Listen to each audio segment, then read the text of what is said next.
This is the Hawk.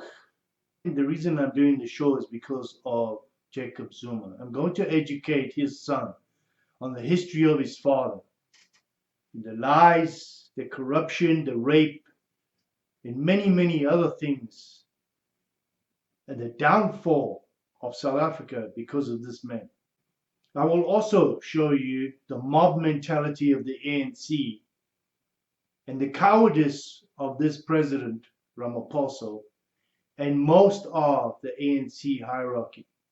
Jacob Zuma was born on April 12, 1942 in South Africa. His name is Jacob, just for laugh, Zuma in Zulu. He served as president from 2009 and 2018, and during that time committed numerous crimes of corruption, rape, and many other things. He served as the deputy president from 1999 until 2005, and again deputy president from 1997 to 2007. He was the president of the country's ruling party, the ANC, from 2007 to 2017. He has never been educated. Hence, he can't count past probably 200. In an embarrassing incident where he was trying to read the economic situation in South Africa and part of the budget, he could not count.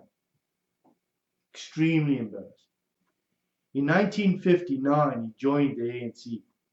Then in 1962, he decided to join Umkhonto Sisiwe, which is the spear of the nation or the military wing of the ANC. By 1996, he had been arrested, sent to prison for 10 years on Robben Island, and he was released in 1975. However, there are massive rumors that he was a double agent for the South African government as a spy to spy on the ANC. However,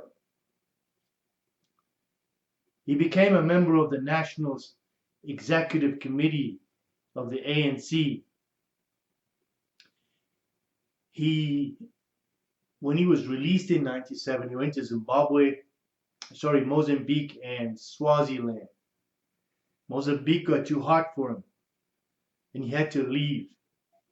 He landed up going to the ANC headquarters in Lusaka in Zambia, where he became the head of the underground structure and the head of the intelligence department. Oh my God, intelligence department.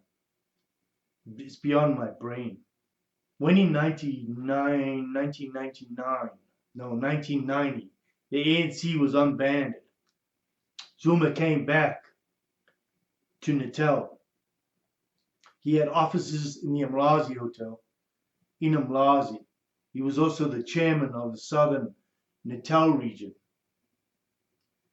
He became the Deputy General Secretary in 1991, and in 1994 he became the member of the Executive Committee on Economic Affairs and Tourism in Natal. Economic affairs. The guy can't count. Slowly you start to see a picture of what this man's about.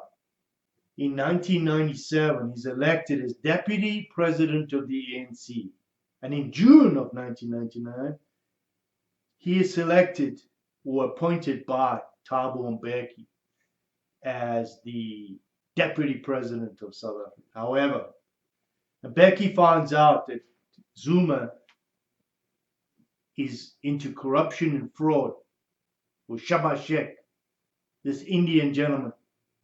He later has huge dealings with the other crowd, the Guptas. He has a thing for Indians and corruption.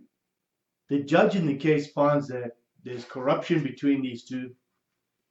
First kicked out of the ANC.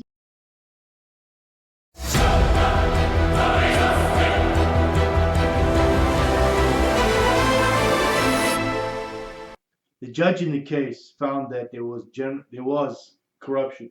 Zuma initially recuses himself from all ANC activities.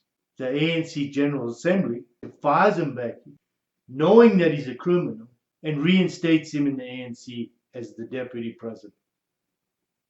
Can you see where this is going? Suddenly, in March 2006, pending facing a trial, his case is dismissed, he's acquitted, no evidence, not enough evidence to stick this case to him. A lot of people claimed it was Mbeki's supporters that were trying to get rid of him. In 2007, he was elected over Mbeki to be the party's president, but later that month, Zuma was charged again for money laundering, racketeering, tax evasion, you name it, they threw the book at. You see, in South Africa, mob rules. They see this guy, think he's all powerful. They don't care what the consequences are of his actions or what will happen down the road. All these charges are suddenly dismissed on a technicality. It was later found out that the ANC pressurized the NPA, the National Prosecuting Agency, and he walked again. In 2009, he was not eligible to serve as interim president. However, he was elected overwhelmingly in a vote by the ANC Assembly in September of 2009. In 2008. In the weeks leading up to the 2009 election, corruption charges against Zuma once again, and again they were withdrawn. The excuse again was there was insufficient evidence and the mishandling of the case. There are taped conversations. The taped conversations were of reinstating the charges against Zuma shortly after he was named president of the ANC in late 2007. The opposition parties cried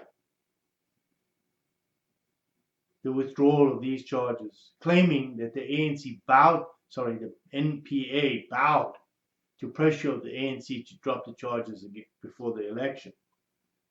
This is the case. The ANC performed strongly in the general election held in April 22nd, 2009. He was officially elected the president in the National Assembly vote held on May 6th of 2009. He was inaugurated on May 9th. I'm going to leave it there, and I will bring you more about this criminal, this uneducated criminal that became the president of South Africa, who ran it into the ground with the help of a bunch of criminal Indians and a cowardice ANC government and affiliates who can't see past their noses and knew what was coming. This also will prove that Ramaphosa was a part of this whole thing. He knew what Jacob Zuma was doing. He knew all along and let him go. Even today, Jacob Zuma walks free. Massive corruption, massive fraud, rape, and still he walks away. This is the Hawk. Stay tuned for part 2 and the rest of the story that is not as nice as you think. Hit the like button, share, and thank you for all the subscriptions. There's a petition. It'll be in the description to bring sanctions against South Africa for violating US sanctions, supporting Iran, supporting ISIS and Hamas and Al-Qaeda, for taking US aid and spending it for themselves, for denying minorities food aid during the pandemic of the coronavirus, and calling for the killing of US citizens and South African farmers, and the constant anti-voting in the UN against the United States, and the constant criticizing of our president, President Trump. This is the Hawk. Please subscribe to my channel. Please share this video with everybody you know, and especially Zuma and his son. I'm out of here. You be safe out there.